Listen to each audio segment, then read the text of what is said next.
Ich bin auf der bedeutsamsten Reise meines Lebens. So ähnlich wie vor gut 250 Jahren der wenig bekannte britische Marineleutnant James Cook, segelnd auf den Weiten des Pazifischen Ozeans. You were raised in New Zealand and apparently a New Zealander. How much did you learn about James Cook, because he's such a prominent figure in New Zealand culture? How much did your perception of him change through researching the documentary and then shooting it? Cook was, of course, in the history I was taught at school, was a tremendous hero, and we owed an enormous amount to him. I think things are very much more complex than that, and we know that I was aware by the time we got to start this. I mean, it's self-evident that Cook is reviled in some parts, and in some parts of the world, and still immensely admired in other places too. And I have to say, I've got mixed feelings about him. I have a great deal of admiration for Cook. I think he did enormous service for science and for knowledge in general. He was a man of the Enlightenment.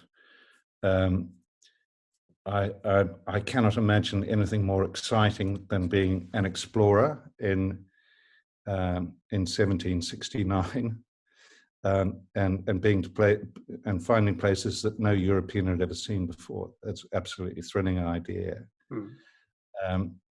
But of course, one's view of Cook is very much coloured by not just what he did, but also what he represents. And a lot of that isn't particularly his fault, but for better or for worse, he put the Pacific on the map. He was an extraordinary cartographer, and all that followed started with Cook. So colonization trailed inevitably behind in his wake. No, a fascinating man, and an enigma in many ways. And I felt really privileged to be in his wake, but I completely understand how people in different parts of the Pacific think he's the worst bastard unhung, you know. You talked with people, or you met people whose ancestors were victims of Cook or his crew. To what extent were they cautious when you approached them, or your team approached them, for taking part in the documentary, because they might think the documentary might be not as balanced as it ended up to be? Yeah, well, I mean, I was very keen to hear all those different points of view, and I just and I was very, very touched, and also very upset a lot of the time. I was, just talking to people who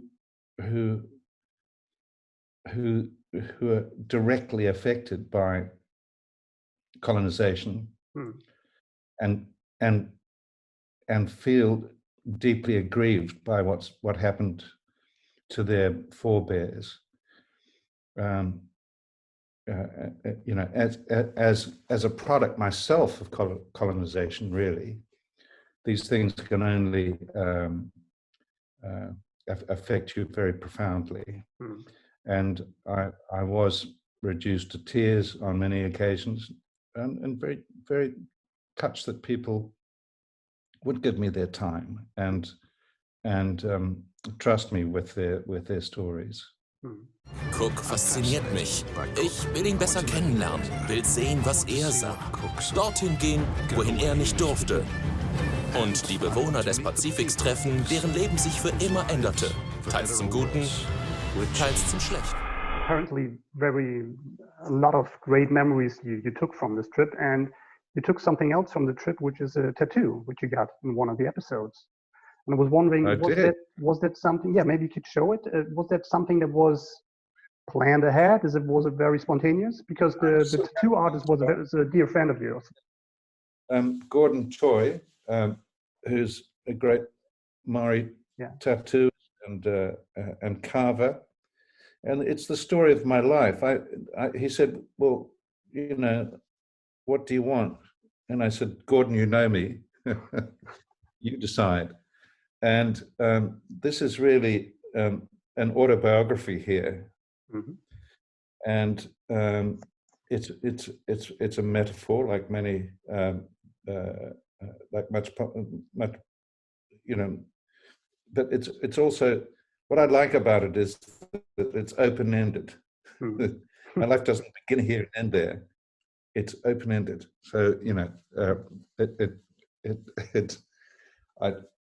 I don't think when you die, things are altogether terminal. I'm of the belief that we get disassembled, that's all. So many great encounters you had on this trip. Is there one encounter, when looking back on the series, that stands out to you, that you remember when you talk about Pacific, that comes to your mind first? No, there were so many, and I'm so many people that I absolutely loved. I'm very taken with, you know, Polynesian people in general, and you know, part of my family is Maori, and it was such a privilege to go to so many places with different Polynesian peoples. You know, I came away from this series with a great admiration for Cook. You know, for better or for worse, he was an extraordinary man. But also, I came away with a great admiration for the Polynesian people in general, and the Polynesian achievement. You know, that they explored. They were the ones that discovered the Pacific, and a lot of the animosity towards Cook is in part a language. You know, Cook didn't discover anything because everything had been discovered before him. But he, you know, when you turn up, and you can't call yourself a discoverer if there are people there already. And it's those people who did discover those tiny islands in this immense ocean thousands of years before Cook arrived. Those people I came away with a tremendous admiration for too.